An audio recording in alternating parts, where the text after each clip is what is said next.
министрлиги соңку бир суткада Кыргызстанда коронавирус дагы 13 адамдан аныкталганын билдирди. Алардын эң көбү Бишкекте 10 киши, Чүйдө 2, Ош облусунда 1 адамдан табылган. Калган аймакта жаңы учурлар катталган жок. Вирустан дагы бир бейтап каза болду.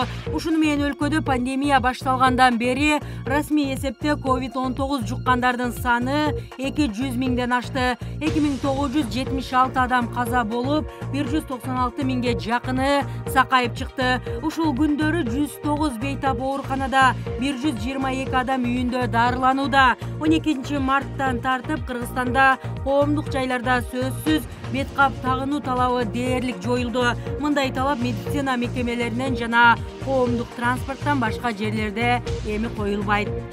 Президент Садыр Жапаров Аксу окуясында курман болгондорду эскерди. Кыргыз Республикасынын президенти Садыр Жапаров бүгүн 17 мартта 2002 жылдагы Аксу окуясында курман болгондорду эскерди. Мамлекет башчысы Бишкек шаарынын Борбордук ала тоо аянтындагы 2002 жылы Аксу окуясында жана 2010 жылы апрель окуясында элдин эркиндиги үчүн курман болгондордун элесине арналган монументке гүл койду. Ошондой эле министрлер кабинетинин жана президенттин администрациясынын жетекчилери Бишкек шаарынын мэри Эмил Абдыкадыров монументтин алдына гүл коюшту.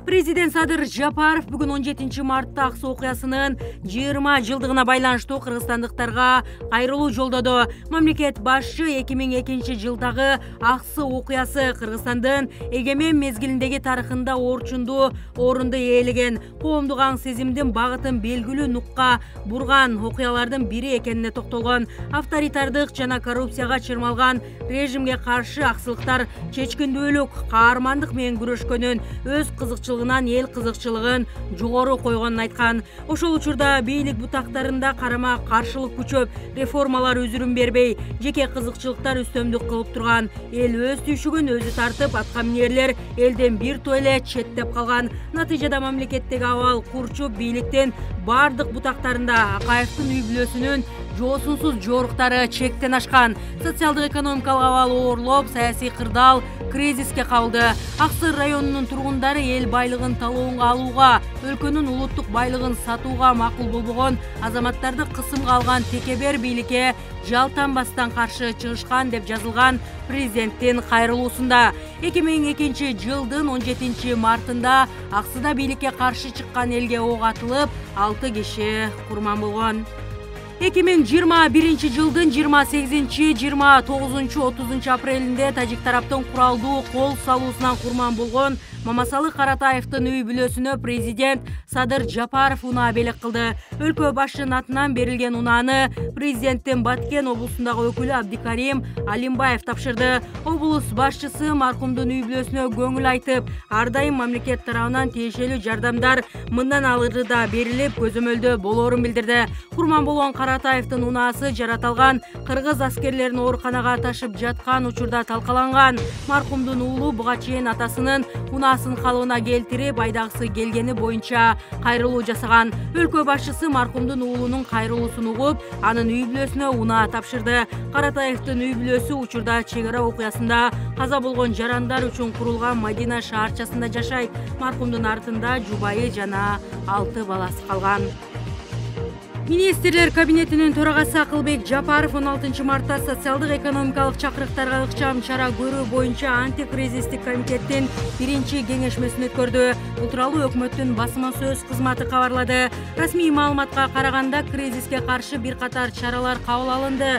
Документке жарандык жана бизнес коомчулук өкүлдөрүнүн сунуштары киргизилген. Кезектеги чаралар топтому азык-түлүк коопсуздугун камсыз кылууга, күндө керектелүүчү товарларга бааны турукташтырууга, калкты социалдык жактан колдоого жана иш менен камсыз кылууга, ошондой эле финансылык туруктуулукту камсыздоого жана ишкер субъектилерин колдоого багытталган деп жазылат өкмөттүн маалыматында. Орусия 24 февралда Украинада согуш баштагандан бери доллар кескин кымбаттады. Дүйнө коомчулугу Орусияга карата катаал экономикалык санкцияларды киргизүүдө. Орус өкмөтү Евразия экономикалык биримдигине мүчө өлкөлөргө даан азыктарын жана кум шекерди экспорттоого 31 августка чейин тыюу салды. Куралдуу жаңжалды жөнгө салуу боюнча эки тараптын сүйлөшүүлөрүндө Украинанын бейтараптык макамы талкууланып жатканын РБКга курган маегинде Орусиянын тышкы иштер министри Сергей Лавров билдирди. Анын айтымында ок атышууну токтотуу боюнча сүйлөшүүлөр жай жүрүп жатканы менен айрым жылыштар болду.